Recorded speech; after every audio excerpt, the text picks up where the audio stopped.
উম্মাহ এবং মুমিনদের রক্ষের জন্য যত ছোট হওয়ার প্রয়োজন হয় ততটাই ছোট হতে রাজি আছি। যার কাছে দৌড়াতে হয় তার কাছে দৌড়াতে রাজি আছি, যেতে রাজি আছি।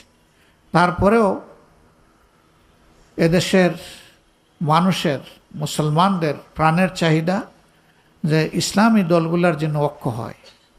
আলহামদুলিল্লাহ সবাই এখন অনুভব করছেন। দোয়া করেন আল্লাহ যেন ওই অনুভূতিতে আল্লাহ যেন বরকত দান করেন। প্রত্যেকটা দলের সাথেই প্রত্যেকটা দলের কিছু না কিছু ব্যবধান আছে।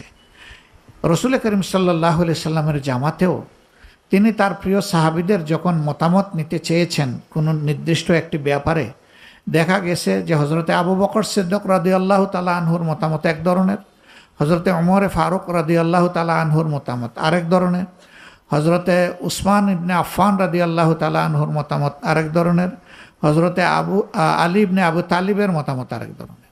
তারা তো 4 জনের খুলাফায়ে রাশিদিনের অন্তর্ভুক্ত ছিলেন।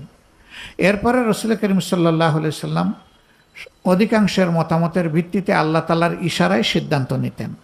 তো সেই নবী করিম সাল্লাল্লাহু আলাইহি সাল্লামের আল জামাত একমাত্র সংগঠন যেটা তখন স্বীকৃত ছিল, সেই জামাতেই যদি ভিন্ন মত প্রকাশের সুযোগ থেকে থাকে, এই সমাজে থাকবে না।